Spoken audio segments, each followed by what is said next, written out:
I'm not going to tell you to leave your day job and take the plunge into freelancing like I did.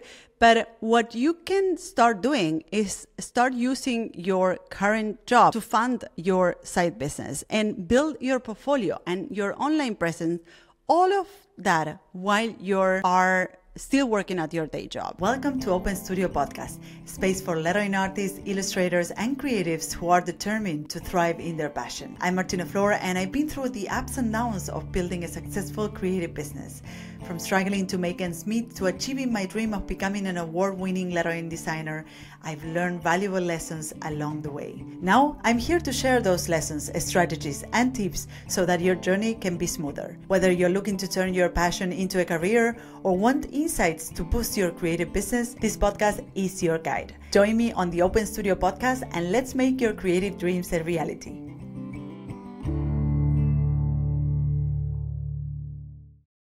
Hello and welcome to another episode of Open Studio. I'm your host, Martina Flor, and today we're diving into a topic that I know is relevant for many of you because perhaps you have been listening to this podcast and wondering, okay, I'm a graphic artist. I love doing lettering, illustration, and I'm wondering how to take the plunge into freelancing. So in the past episodes, we have been discussing freelancing and the opportunities that it opens up for you, also the myths around making an income with your creative skills. And I know that many of us artists and creatives, we have been exposed to so many preconceptions around what we can achieve with our work, whether it's possible or not to make a living doing creative work. And this narratives are holding back many creatives from even trying. So if you are wondering, how do I start thinking about this? How do I start thinking about the possibility of starting freelancing, becoming a solopreneur as a creative and start doing the work I love?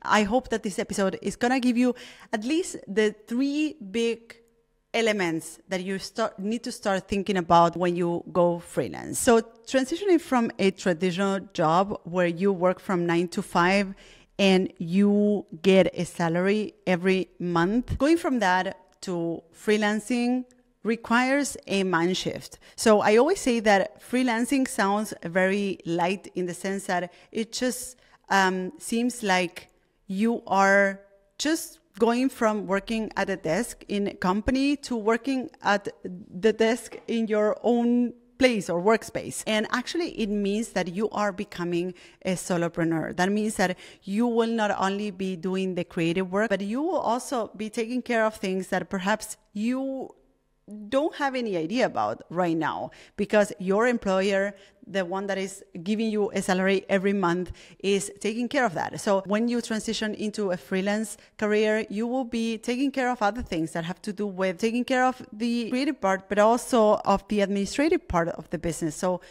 writing invoices and doing client outreach and updating your website and all of that stuff. So that means that you first need to have that mindset shift. You need to prepare to be a creative that is not only creative in the sense of executing the creative work, doing the artwork, but also creative in terms of how do you carry on with the rest of the necessary tasks in your business, and how do you further your business by being creative also in the business side of things. Not only being creative in executing the creative work, but also being creative in the way you carry your business, in the way you give direction to your freelance business. So this is the first thing that I wanted to say, that when you transition from a 9 to 5 to a freelance business, you need to start preparing yourself to do that type of mind shift, to shift from I'm just doing the work that I'm assigned to do to being a lot more resourceful when it comes to running your business. Because here you won't be only doing the creative work, you will be doing a lot of tasks that allow you to do that creative work. When you start thinking about leaving a full-time job and becoming a commercial artist, you first need to start thinking about what your niche is and what your portfolio looks like. So these are the two elements that you need to start thinking about. So what is the market? What is the industry that I'm going to serve? What is the skill the specialization that I'm going to bring to the table, and how am I going to show this on my portfolio. Now, defining your niche as a commercial artist is very important. And I know that many artists and freelancers and creatives, they are afraid of niching down or specializing because they feel that they are leaving or they are giving up jobs. And that may be true. It may be true that there are jobs that will be coming your way, which are not related to your specialization or your niche, and you will need to decline. However, having an expertise and being specialized in something gives you a focus. And I know that you might worry that you are narrowing down your opportunities, but the opposite is often true. So if you have a niche, first, you reduce the overwhelm. That means that you reduce the amount of people that you can work with, and therefore it allows you to laser focus on those that you really want to reach out to, that you can really help with your work. So on the creative side of things, it allows you to really focusing on mastering one thing and doing one thing very good. And once you master that thing very good, you will become known by the guy or the girl who does this really great work, because you're so specialized in that, you're so good at this that no one can beat you in that matter. So in the creative side of things, it's really helpful because it allows you to really go deep into a subject, into a skill, and become really good at it and stand out just because you're doing incredible, outstanding work in that niche. So start by identifying what are your strengths when it comes to your creative work. Within the thing that you like doing, what are the things that you are really great at? For instance, you love doing illustration and you want to dive into freelancing as an illustrator. So look at your work and think about what are your great strengths. So are you great at doing portraits? What are the other people wanting from you? Are you often inquired to create portraits for people or to draw landscapes? What is the specific thing that people is inquiring from you? And once you identify this, you can dive deeper into that by expanding your portfolio in that subject. So you want to develop a portfolio that really showcases that type of expertise in your chosen niche. So from the creative side of things, think about what is it that you're great at and double down on that. Create more pieces of work that you can include in your portfolio and that showcase the type of work that you do and for which niche. And on a business level, having a niche, having a specialization, having a certain part of the market that you're working for gives you a focus. That means that all of your client outreach efforts will be laser focused on a certain type of client. You are not catering for the world. You are catering for specific people that you can specifically identify and point out and reach out directly to them. When you're catering for too many people, it's very hard also to measure your efforts because there's just too many people out there that you're trying to attract. And when you are working for a smaller amount of people, first, you get known for working for that specific part of the market. So you become known for working for branding agencies, or you become known for the guy who creates these portraits, beautiful portraits for startups, or you become this illustrator who creates beautiful visuals for apps because you have found a specific type of client that you can help with your work and that you get to know very well. So now you can speak to them, you know exactly their pain points, you know how to communicate with them, and everything becomes a lot easier. When you're catering to too many people, it's very hard to define a messaging, to define what their pain points are because there's millions of pain points and it's very hard to reach out to them because there's just too many. So remember this. Define a niche, build a portfolio around that. It's going to make things easier for you, at least in the beginning. Once you nail that niche, you can expand. But first, try to define a niche, create a small portfolio that really speaks to a certain audience and take it from there. Number two, and I know that you're wondering about this, which is Should I just take the plunge? Should I build a financial safety net while I keep my day job? Should I start freelancing while keeping my 9 to 5? My answer to this is it depends. It depends first on what your situation is, if other people are dependent on you, if you have kids and family and you have a mortgage, then things are different for you than someone who is like sharing an apartment with other people and have less responsibilities. So this is a very personal decision, and I can just give you hints to decide, or to whatever it is that you decide, you still continue to make progress. So I can speak for my own experience. So when I started freelancing was a little bit because I was left out of a job. So I came to Berlin. I wanted to launch my career as a lettering artist. And while I was doing that, I was having kind of like a fixed gig on a Thai foundry. And after a year, they stopped hiring me. So my only client was gone. So I decided to go ahead and start marketing myself and look for more clients. And this is how my entire freelance career started, because I was kind of left out of that job. Now, looking back, I can see how having that extra pressure or having to leave out of my freelance practice really had an impact on my results. Because I had to create income, I really went out there. I really put myself out there in a big way so that I could generate enough income to sustain myself. And that paid off. I can also say that at that time, I was living on my own. I didn't have any kids. I didn't have a mortgage or anything like that. So I felt in a way light to make that decision, because I was the only one who was at risk in that case. Hey, I have great news for you. My new book is coming up and you are invited. Sign up to receive updates about my upcoming book launch event, which is going to be amazing. There will be beautiful surprises, so you won't want to miss this. Those who are on the list will get updates on special perks around the book launch that will be available for a limited time. Curious? Sign up now. Go to martinaflor.com/new book and sign up to receive the updates. Again, go to martinaflor.com/new book and sign up to receive the updates. Now back to the show. I'm not going to tell you to leave your day job and take the plunge into freelancing like I did.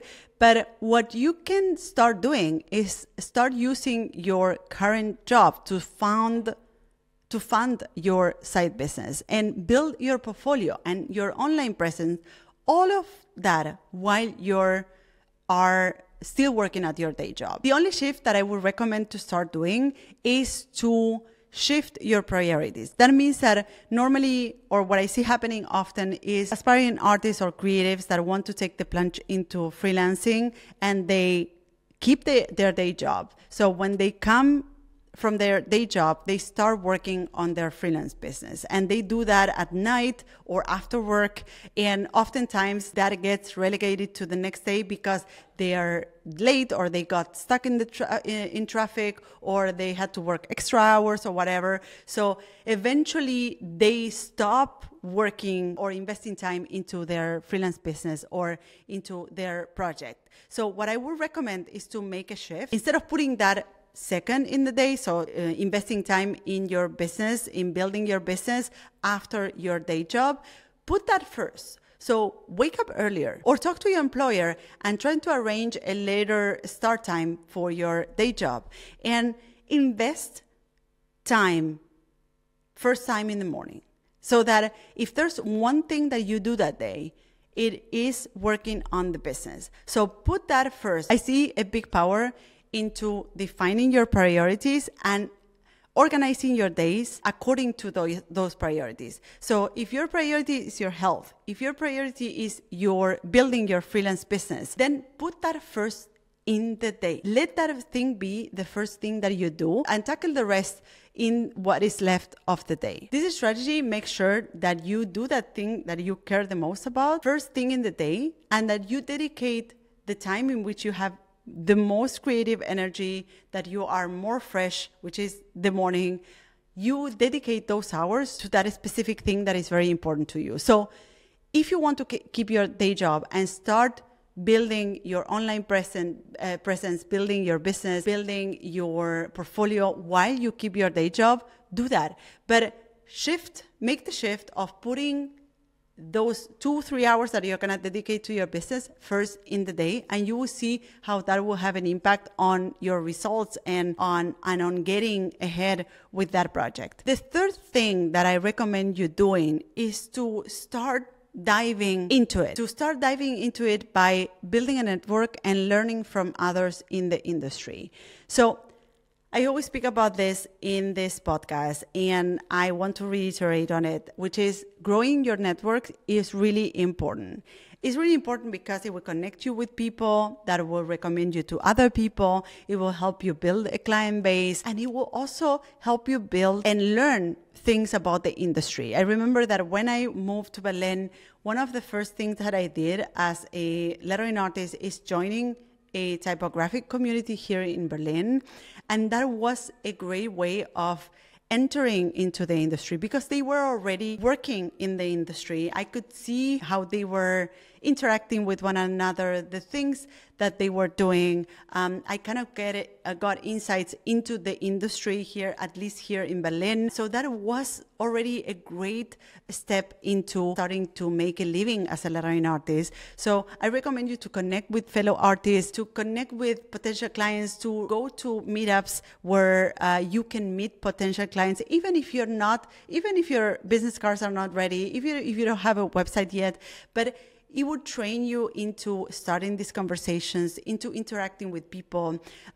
You can start already introducing yourself as a lettering artist, illustrator, graphic designer, whatever it is that you want to do, so that people start seeing you. The more they see you, the more they trust you. And through these interactions, you will start learning. First, how conversations are held, what are the topics that people are speaking about, and you also get to learn from others. So if you ask the right questions, you can start learning from others who have transitioned successfully into a full-time freelancing career. And you can also gain insights on how do they get their gigs, what are some clients that they have reached out to or work with, and you can get also an insight into the industry. So all in all, you want to put yourself into the place, into the industry, and you can do that by going to conferences, by going to events where you will meet people that are doing exactly the thing that you want to do. And in the beginning, you may feel shy because it's like, well, I'm not sure exactly who I am. I don't know if I will introduce myself as an illustrator or a lettering artist because I'm not actually yet working as a freelance lettering artist. But by starting, you will start feeling comfortable in this environment with people that are doing exactly the thing that you are doing. And furthermore, seeing what's possible for others will allow you to see what's possible for you, will give you that extra courage that you need to take that step. So to sum up, remember, think about one specific niche and start building a portfolio around that niche. Then think about how do you want to do this. If you want to keep your day job and start building your business, do that. But put that first in the day. Make that shift of putting your priorities first in the day. And number 3, start getting involved with the industry. Even if you don't have any business or any website or anything to show, start getting into the industry. This is the fastest way to transition and to get used to this new role that you're gonna embody as you transition into a freelance career. So I hope that this episode gave you a few hints on how to start thinking about these 3 big blocks that you can start thinking about so that starting your solo freelance career doesn't feel so daunting. Stick around for the upcoming episodes that are gonna revolve all around this topic leading up to the launch of my book that I cannot wait to share with you. Subscribe to this podcast and see you on the next episode of Open Studio. Bye-bye. So this is it. I hope you loved this episode. You can find me, the host of the show, on social networks at Martina Flor on Instagram, Twitter, and Facebook. If you have a question or comments, go to martinaflor.com/podcast, where you can see previous episodes, find show notes, and send voice memos with your comments and questions. You can also watch these episodes on YouTube. Just go to martinaflor.com/YouTube to find them. You can, of course, listen to all our episodes on your favorite podcast platform. If you loved this episode, subscribe to this podcast. And if you leave us a review, it will help others find us. Thank you all for listening, and see you in the next episode of Martina Flor's Open Studio. Bye-bye.